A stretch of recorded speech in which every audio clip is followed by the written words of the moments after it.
Yo, what's going on, everybody? Welcome to episode number 4 of Built Not Bought. Welcome to episode 4 of Built Not Bought. We're still going, man. A month in, we're still going. Honestly, I'm still enjoying it. This has been a long week, but I'm gonna get one of these episodes out every week. It's not really too much for me to do.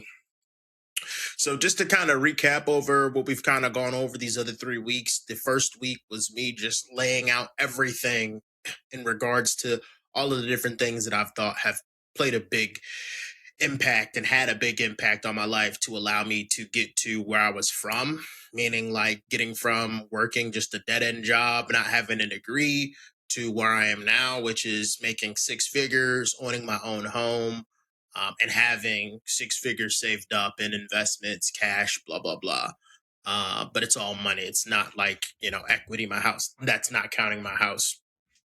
So the first episode was just basically laying out everything that I did and the different tools, things that I've implemented in my life that I felt like really helped me get there. Episode 2 was about identity. So episode 2 was really about changing your internal monologue so that you can reflect change outside, reflect change within yourself. Because to make any real change, the first thing that has to change is your internal monologue, is how you see yourself. Until you change how you see yourself, you're not going to be able to change how the world sees you or how you operate and exist within the world. So your first thing that has to change with your identity when you're trying to go from, let's say, smoking to not smoking, is you can't identify as a smoker anymore. As in, when you're trying to quit and somebody offers you to smoke, you say, I'm not a smoker, right? Like, I don't smoke. And if somebody, they're gonna laugh, blah blah blah. But anyways, so that was the second episode. I'm not gonna dive too deep into it now. If you want to hear about that, go to episode 2.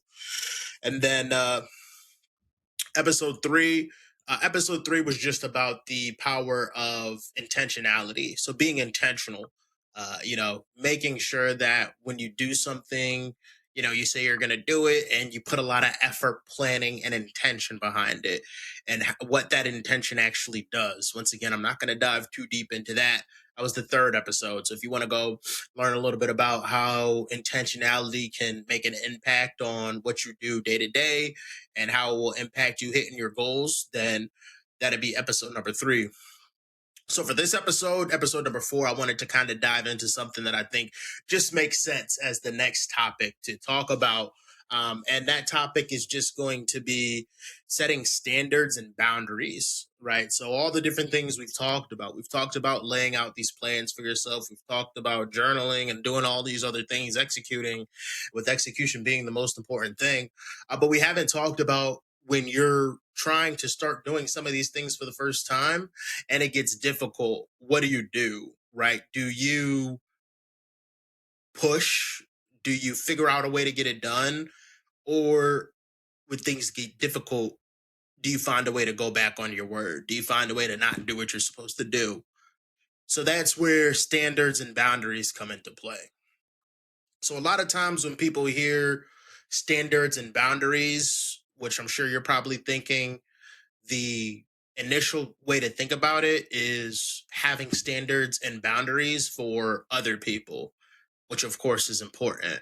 But I think the most important thing when it comes to standards and boundaries to consider is having standards and boundaries for yourself, right?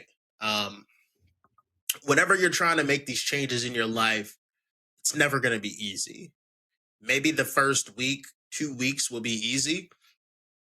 But after that initial motivation dies down of you doing something new, it's going to get tough. It's going to get tough around the third, fourth week, and it's just going to stay that way until you get into the habit of doing it. But typically speaking, that third, fourth, fifth kind of week is usually where it really gets tough. After that, I'm not going to say it gets easy, but it gets a little bit easier. So in that time period, do you have a standard or a boundary set for yourself? Do you have something to fall back on when it gets tough that won't allow yourself to not do it, right? So do you negotiate with yourself? So for example, when I set a goal for myself last week to get out of bed 5 minutes after I wake up, My feet need to touch the ground 5 minutes after I wake up. When I wake up, I have this decision of, am I going to hit the snooze button or not? Right. So I have to set a firm boundary with myself that says, no, I said I was going to do this, so I'm going to do it, period. And that's it. There's no conversation around it. There's no anything else. That's it, period. I said I was going to do it, so I'm going to do it. That's a boundary that I set with myself. If I don't set that boundary with myself and I say, oh, well, like maybe I'll just hit snooze and I'll do it tomorrow. That's where you get into this loop, this dangerous loop of I'll do it tomorrow. I'll do it next week. I'll do it the next day. The next day turns into the next week. The next week turns into the next month, and then you never get it done. This is where some of these little things start adding up to big things. So when you start setting these small little boundaries for yourself in these inconsequential things, these things that don't seem like they're a big deal, right? They could be very easy, small things that you're going to set these boundaries for yourself for. As you continue to reinforce with yourself that I don't negotiate with myself, picking up these small wins. We'll just continue to use this example. So for 2 weeks now, let's say for 2 weeks straight, I put my feet on the ground after waking up after waking up after 5 minutes. I put my feet on the ground like I said I was going to do. I've now done this 2 weeks in a row. Every single day, I haven't negotiated with myself. I said what I was going to do. So how does this come into play and where does it make a difference? So now let's say I transition over to a bigger goal, right? Something that's harder to do than that. Because at the end of the day, that's a very easy thing to do. So now let's say my next goal that I set for myself is I want to transition to get a new job next month. And that's the goal I set. If that's the goal I set, and then I say I need to apply, for me to get a job by next month, I need to apply to 10 jobs every single week. The first week, I apply to 10 jobs. Second week, I apply to 10 jobs. Maybe I haven't heard back yet. So now maybe I'm going to apply to 20 jobs because the ultimate goal is for me to still get a new job. And if I haven't heard back yet, then that means like I need to change something. I need to hit that, for me to hit that boundary and keep that boundary that I set, that means I need to now up my production. And because I've kept that boundary that I set with myself now consecutively for 14 days on something so small, the dialogue that's going to be in my head is not going to be the dialogue of, okay, well, maybe I'll just get a job next month. The dialogue that's going to be playing in my head because of what I've done for 14 days, even on a smaller scale, is going to be, I need to find a way to get this job, right? I need to figure out. And from me thinking of that dialogue, it's where the increase of 10 to 15 applications happens. It's where the me going the extra mile to follow up on my applications happens. It's where the maybe I'll go on site to network and meet somebody at the job to try to give me a foot up happens. So that's where that small extra mile happens because I've been intentionally setting a boundary with myself on these smaller things. And now it's rolling over into the bigger things because I need to keep the fact that internally, when I say something, I do it, that has to remain true. And for me to keep that as remaining true, I need to figure out a way to get this job. Right? So, it's like, what do you do even when you're tired, busy, or distracted? Right? That's going to be what your standard is. How low and how bad of a performance do you allow yourself to have? Right? Like, how bad of a day can you have? That's also important. So, making sure that you have a solid standard in place, so I guess for an example, for me, what I do at work, I'm a technical recruiter. What I do at work to ensure that I have a good standard at work is I pre-book conversations with potential candidates for the roles that I work. By me pre-booking these conversations with candidates for the potential roles that I work, I now have a standard for the day. meaning I can't fall below this production for the days that I pre-book. If I don't pre-book any conversations, I do not have a standard that's set for that day, meaning I can do really good or I can do really bad. So that's just an example, my example of how in my work I have a standard and I create a standard for myself with what I do. So it's very important. And also, what you do, whatever you're trying to accomplish, whatever you're trying to hit, that you find a way to make a standard for yourself. You find a way to prevent yourself from having terrible performance. That's what a standard is. You just need to find a way that no matter what you do, you don't have a terrible performance. Your standard is never going to be an indication of what your peak performance is or how good you can perform, but how bad can you perform? How low can your performance get? So because I pre-book at least 2 conversations a day at work, that is my standard. I can't dip below that production wise. So you need to always have a standard set with everything you do so that no matter what, you're hitting that standard. And once again, this is all going into reinforcing these standards and these boundaries of things that you hit and things that you do, right? A lot of these things that we're talking about, they all combine into making, which is going to circle back to the second topic, your internal identity. How do you identify with yourself? So believe it or not, one of the biggest things that's going to drive you internally as a person is how you identify. And how you identify is not just how you think about yourself, but it's what you do and what you don't do. So if for these last 2 weeks, I've been putting my feet on the ground now, getting out of bed when I said I was going to get out of bed, my identity is starting to shift and change a little bit. My identity is now starting to become that of a person who does what they say they do. And when that identity gets strengthened and strengthened and strengthened internally, you now become this confident person because internally you know when you say something, you do it no matter what. And when that becomes a part of your core identity, now is where not only do you know it, now other people know it. Other people can feel that confidence. Other people can feel that. When you meet somebody that is extremely confident, not cocky, not conceited, but confident. That's where that comes from. That comes from you setting standards and having boundaries within yourself, continuing to maintain your standard, continuing to keep your boundaries, not breaking on your non-negotiables, hitting your goals because you're keeping your standards and enforcing your boundaries, which will then strengthen your self-identity. And as your self-identity strengthens, your confidence will go up, right? So this is kind of how all of these things tie together, and that's going to be a reoccurring thing. We're going to see me talk about one thing, and we're going to come back to episode 2, to episode 3, to episode 1, because all of these things, as you start to do one, ties into the other. As you start to do the other, ties into the other to make this, beautiful, really machine. So those are kind of just some things that I really want you to think about, right? Because everybody isn't always motivated. When you're wondering how somebody's able to do these things, it's not because they're motivated to do these things. It's because they've built these systems and they've started small.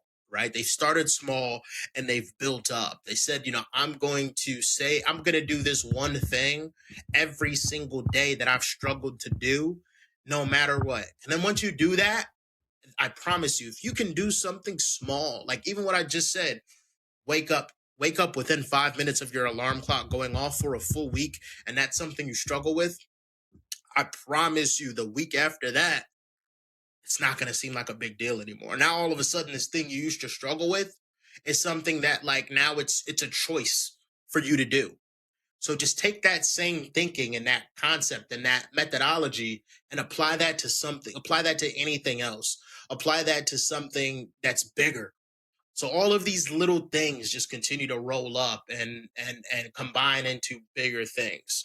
So you know what I'm saying? Like, really what you would want to do is take this concept that I just talked about setting standards and having boundaries for yourself and having non-negotiable things that you must do, and across some different categories in your life, I want you to set standards and boundaries for different things. So, health and fitness, pick out something health and fitness wise that you have a standard and you have non negotiable boundaries that you must hit. All right. Set something money wise for saving money, however much it may be, even if it's just $5. It could just be $5 a week, $10 a week. You may think that's not a lot of money, but I started off saving just $5 a week. And eventually you're going to start making some more money. And then you'll be able to turn that 5 to 10 and the 10 to 20 and the 20 to 40, so on and so forth. Because investing, it's a habit. It's a skill. It's something that you must do to really understand the compound effect of investing. And I promise you, once you see that balance start to increase, you will at one point in your life get addicted to investing money. Um, for however long, for not forever, because eventually you'll want to make more money instead of investing. But let me not get distracted here. So, number one, pick a health goal. Number two, I want you to pick a money goal. Number three, I want you to pick like a personal project, personal passion goal. So for me, that would be like music or the podcast. After that, I want you to get a mental health goal. That could be journaling, meditating, praying, going to church, practicing religion. And the last one, I want you to get a relationship one. So for all those 5 categories, I want you to set some standards and some non-negotiable boundaries with yourself. And I want you to try to practice on keeping a standard for something and having non-negotiable boundaries for something. Track them and see how that will start to change your life, right? So boundaries could be something like what you stopped doing, who you stopped talking to, what you mentally stopped thinking. Excuse me. Whew. Okay.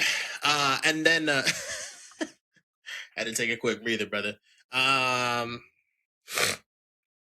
So basically, a good standard, something that I really had to kind of set with myself is I had to tell myself if I miss a day and anything I'm doing, it's not the end of the world.